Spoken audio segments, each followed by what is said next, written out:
Growing up, my brother Nick was always the favorite. He was the golden child, the one my parents doted on. I was the quieter, more reserved one, who often found myself overshadowed by Nick's charm and confidence. To the outside world, Nick was charismatic and full of life. But to me, he was a nightmare, a bully in the guise of a brother. Nick had a way of making everything about him. If I got a new toy, he'd find a way to ruin it. If I made a friend, he'd swoop in and steal them. And if I ever complained, my parents would brush it off. "He's just teasing," they'd say, as if that excused his behavior. I grew up resentful, but I learned to keep my head down and focus on my own life. By the time I was in college, I thought I'd left Nick's shadow behind. I met Emma during my junior year, and she was everything I'd ever wanted. Kind, intelligent, and down to earth. We fell in love quickly, and for the first time in my life, I felt like I had something that Nick couldn't touch. When Emma and I got engaged, I reluctantly invited Nick. He showed up late, charmed everyone at the party, and even made a joke during his speech about how he used to help me with the ladies. I laughed it off at the time, but Emma later told me she found his behavior strange.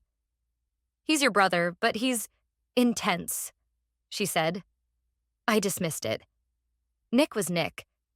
The tension between Nick and me escalated during the wedding planning. He insisted on being my best man, even though I'd planned to ask my best friend, Jared. "Come on, bro, it's tradition," Nick said, flashing his winning smile. Against my better judgment, I gave in.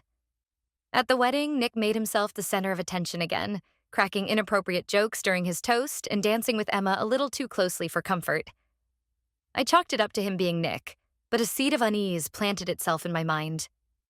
After Emma and I got married, we moved into a small but cozy home. Life seemed perfect, until Nick started inserting himself into our lives. He'd drop by unannounced, often when I wasn't home, bringing gifts for Emma or offering to help around the house. At first, I thought he was trying to be supportive. But then Emma started mentioning how he'd make odd comments like, "You married the wrong brother." Or, "If things had been different." I confronted Nick, but he laughed it off. "Relax, man. I'm just joking," he said. But I wasn't laughing. Emma and I began to argue more, something that had never been an issue before. She started withdrawing, and I couldn't figure out why. One night, after a particularly heated argument, she broke down in tears. "I feel like I'm losing myself," she said, "and I feel like Nick is always watching." Her words sent a chill down my spine. I told her I'd talk to Nick again, but deep down, I knew it wouldn't change anything. Everything came crashing down one fateful evening. Emma had been feeling unwell for weeks, and I convinced her to see a doctor. When she came home with the news that she was pregnant, I was overjoyed. But her face told a different story. "We need to talk," she said, her voice trembling. She admitted that during a moment of weakness after one of our arguments, she and Nick had crossed a line. She insisted it was a mistake, a one-time thing, but the damage was done. My world shattered. The baby she was carrying might not be mine.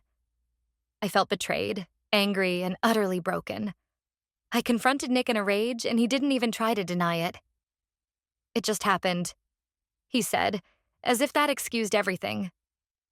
"Maybe you should have treated her better." His smugness pushed me over the edge, and for the first time in my life, I punched him. Emma begged for forgiveness, but I couldn't look at her without seeing Nick. I moved out that night, leaving her in tears. After weeks of avoiding Emma, I finally agreed to a paternity test. The results came back, confirming my worst fear. Nick was the father. I felt like my life had been ripped apart at the seams. Emma wanted to work things out, but I couldn't see a future where we could move past this. I made the painful decision to divorce Emma and cut Nick out of my life entirely. My parents, predictably, sided with Nick. "Family is family," my mother said, as if that justified his betrayal. I moved to a new city, started therapy, and focused on rebuilding my life. It's been 3 years since everything happened.